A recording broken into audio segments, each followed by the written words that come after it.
Psaume 21. Au maître de chant. Psaume de David. Yahvé, le roi se réjouit de ta force. Comme ton secours le remplit d'allégresse. Tu lui as donné ce que son cœur désirait. Tu n'as pas refusé ce que demandaient ses lèvres. Sélah. Car tu l'as prévenu de bénédictions exquises. Tu as mis sur sa tête une couronne d'or pur. Il te demandait la vie, tu la lui as donnée. De longs jours à jamais et à perpétuité. Sa gloire est grande, grâce à ton secours. Tu mets sur lui splendeur et magnificence. Tu le rends à jamais un objet de bénédiction. Tu le combles de joie devant ta face. Car le roi se confie en Yahvé. Et par la bonté du Très-Haut il ne chancelle point. Ta main, ô roi, atteindra tous tes ennemis. Ta droite atteindra ceux qui te haïssent. Tu les rendras comme une fournaise ardente. Au jour où tu montreras ta face. Yahvé les anéantira dans sa colère. Et le feu les dévorera.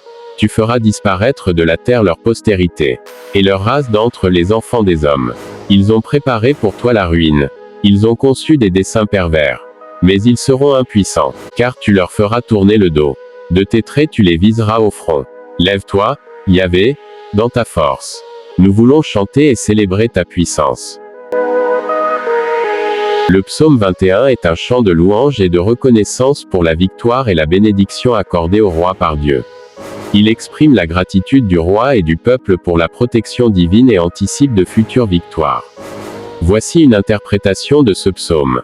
1. Gratitude pour la victoire accordée, versets 2 à 7. Le psalmiste commence en remerciant Dieu pour les victoires accordées au roi. Il reconnaît que c'est grâce à la puissance divine que le roi a obtenu ses succès. Dieu a exaucé les prières du roi, lui accordant les désirs de son cœur.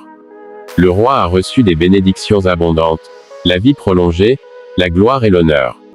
Si vous aimez ce genre de vidéo, n'oubliez pas de vous abonner, aimer la vidéo et la partager avec vos proches. Que Dieu vous bénisse. 2. La confiance dans la fidélité de Dieu, verset 8, le roi se confie en Dieu, et cette foi est la source de sa stabilité et de son succès. La fidélité divine garantit que le roi ne sera jamais ébranlé.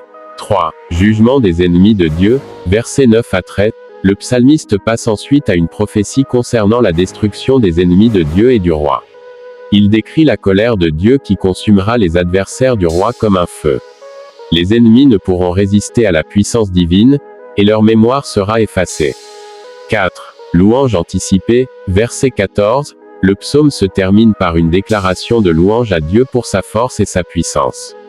Le peuple s'engage à élever Dieu pour ses actes merveilleux.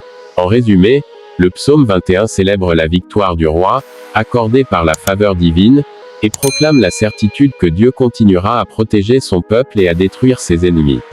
Le psalmiste met l'accent sur la gratitude et la confiance dans le pouvoir de Dieu pour assurer le succès et la sécurité du roi.